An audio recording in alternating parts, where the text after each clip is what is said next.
بشكر الاخوه نوادي الجماهير مؤسسين ندوات نادي لان هم بصراحه مجهودهم مبذول في المكان وهم يحاولوا دايما ينشطوا الهواه والهوايه. ما شاء الله عليكم برضه انا مبسوط ان في ناس بتقول اللجنه بس احنا لنا فتره كبيره من الماء عباس ان هو ترجع للهوايه تاني. فان شاء الله باذن الله المكان هنا والعدد اللي موجود ده يبقى هواء ونقدر نرجع ان شاء الله اي حد بيربي اي حاجه بيحبها. مش شرط اي حاجه بتجيب فلوس، يعني رب اللي يجيب فلوس بس رب الحاجه اللي بتحبها. احنا هنا كلنا بنجتمع عشان اللي بيربي حاجه بيحبها.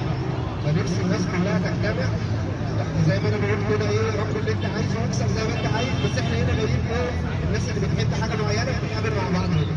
فان شاء الله باذن الله يبقى لقاء دايم في اي تجمعات، يعني اي تجمع هنا او اي مكان تاني طالما انت بتحب حاجه معينه وتربيها حاول دايما انك تبقى متواجد مع الناس اللي بتربيها.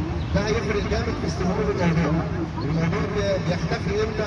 لما كلنا بنكسل نبدا اي حاجه. لكن لو احنا قدرنا نحضر مع بعض الاماكن اللي فيها تجمعات الناس اللي بتحب الهوايه هتلاقي الموضوع رغم ان كلنا هنفيد بعض. مش شرط تبقى استفاده ماديه قد ما استفاده معنويه ان احنا بنفيد بعض. والموضوع ده بقاله كتير قوي ما حصلش من فتره كبيره، وفرصه هنا في المكان ان احنا بنتجمع في الموضوع ده. او حتى اي مكان تاني اللي يعرف اي مكان تاني والناس بتتجمع الهوايه برضه بلغونا انا معاكم ان شاء الله باذن الله يعني. فاتمنى ان اي حد بيربي اي نوع من انواع الطيور ويكون عنده اي استفسار في اي حاجه احنا الحمد لله بفضل الله نقدر نجاوبه ونفيده. حتى لو عايزنا نروح نعمل شوار ولا حاجه احنا تحت امر باذن الله ندي للناس كلها. وبكرر الشكر للاخوه هواة الكناري وهواة الزبره استاذ مصطفى والمجموعه اللي معانا جميل قاطعين من وقتهم ما شاء الله عشان يعملوا معرض للزبره وينشطوا الزبره. وباذن الله المرات الجايه يبقى في حاجات اكتر من كده. اهم حاجه اللي جاي لو بيحب الحاجه اللي بيربيها هيكمل معانا.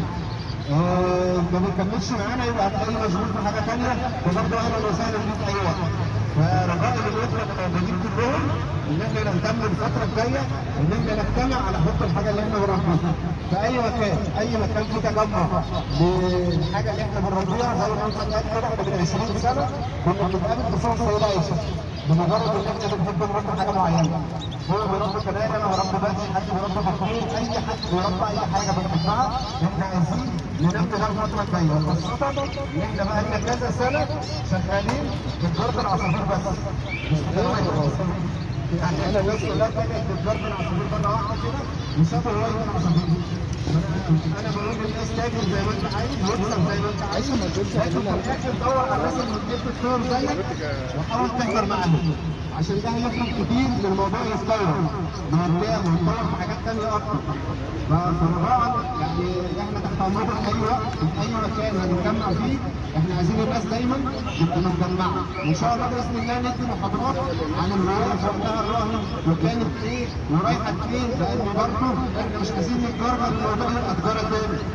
برضه انا ما بحاربش التجاره يا جماعه، تاكل زي ما انت عايز واكسب زي ما انت عايز لكن في الاخر خلي عندك مجموعه طيور انت بتحبها لان ده هيفرق معاك في الاخر ان انت تطلع المستوى اللي قدام.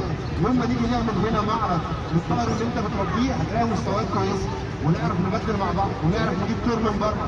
الهوايه يجتمعوا على حب الحاجه اللي بيحبوها يقدروا يعملوا اي حاجه. اللي عايز طيور من بره احنا ممكن نجمع بعضنا كده ونجيب طيور من بره، الموضوع بسيط يعني. معانا واحد اهو من الناس اللي بتجيب طير من بره بقاله 50 سنه بس مستخبي ما حدش يعرفه.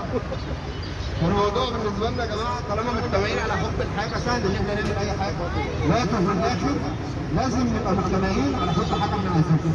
وانا بشكر مره ثانيه لواد الكلام وواد الزبره ان هم سمحوا لي ان انا اتكلم معاكم في الكلمتين دول وشرف ليا ان اي حد يتواصل معايا يحتاج اي حاجه تحت امركم جميعا وشكرا لباشمهندس احمد. السلام عليكم.